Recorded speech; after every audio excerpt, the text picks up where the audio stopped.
Matthew Franklin, the challenger from Philadelphia. A record of 22-3-2 with 15 KOs.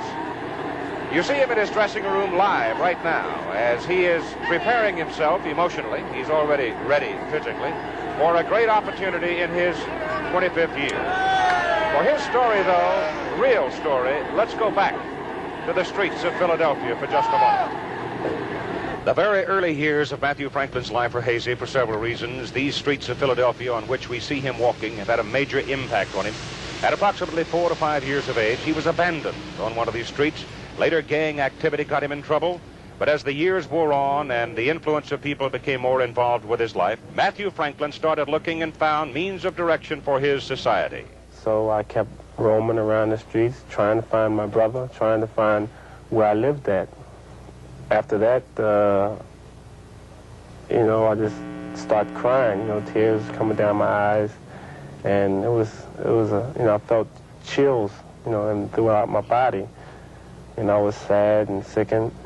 Matthew Franklin was found wandering the streets of Philadelphia on June 16, 1959.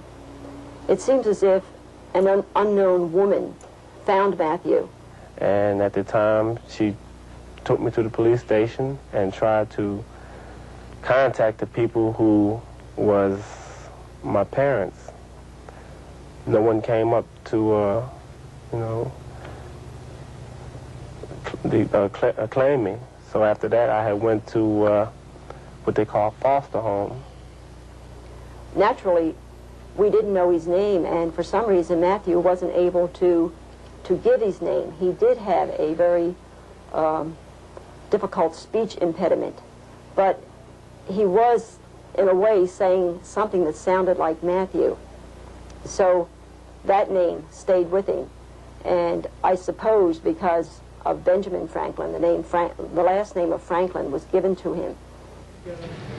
Matthew Franklin knows another part of Philadelphia well. 3 times arrested for gang activities. At age 17, he was literally in prison in this forbidding structure, the House of Correction. Then one day, hard times enough, he sat down with his mind and soul, determined to find another way. I just stopped and I started thinking. I said, I cannot continue this type of thing. I want to try to get myself together. I want to be someone.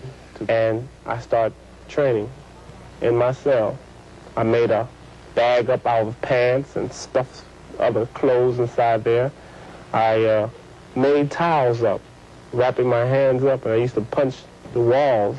I came out, then I went to a gym. A gym is called the Juniper Gym. And I came across a man by the name of Nick Belfiore. At times, he wouldn't listen, a little tick-headed. But I knew he had something all the while, because he was always a good puncher. And he took a good punch. Oh, can he punch? Some highlights from his career will prove that against Dale Grant in Philadelphia, a prime example of his ability. He stopped Grant in 5, and I mean stopped him. Recovery from pain, recuperative powers, massive asset for any fighter. Here in the bout against Marvin Johnson, the man he boxes today, Franklin took a dreadful pounding in the 3rd round of their 1977 fight. Seemed incredible a man could stand after this. Johnson in the white, ripping away, but Matthew did stand, and in the 12th round, with fatigue grasping Johnson, Franklin put him down. And Franklin stood as the winner of this fight. And he had his first title, the North American Boxing Federation Light Heavyweight Championship.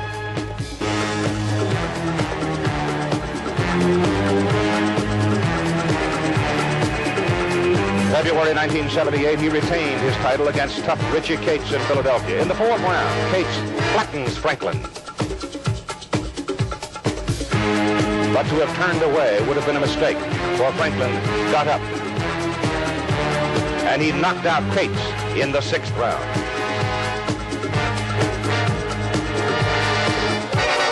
Another fight of note against the veteran Yaqui Lopez. 8th round action. Lopez looks the winner, pounding away. Franklin in the red trunks.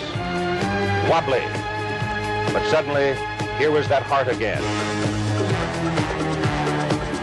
He took command later in the round, went on to stop Lopez in the 11th.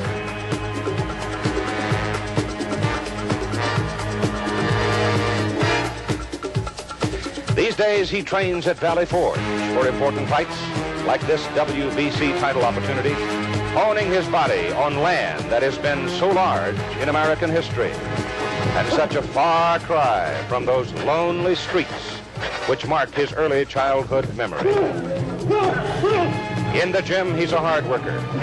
His body is hard, his mind is resolute. Matthew Franklin has had a dream. Now he wants to realize it.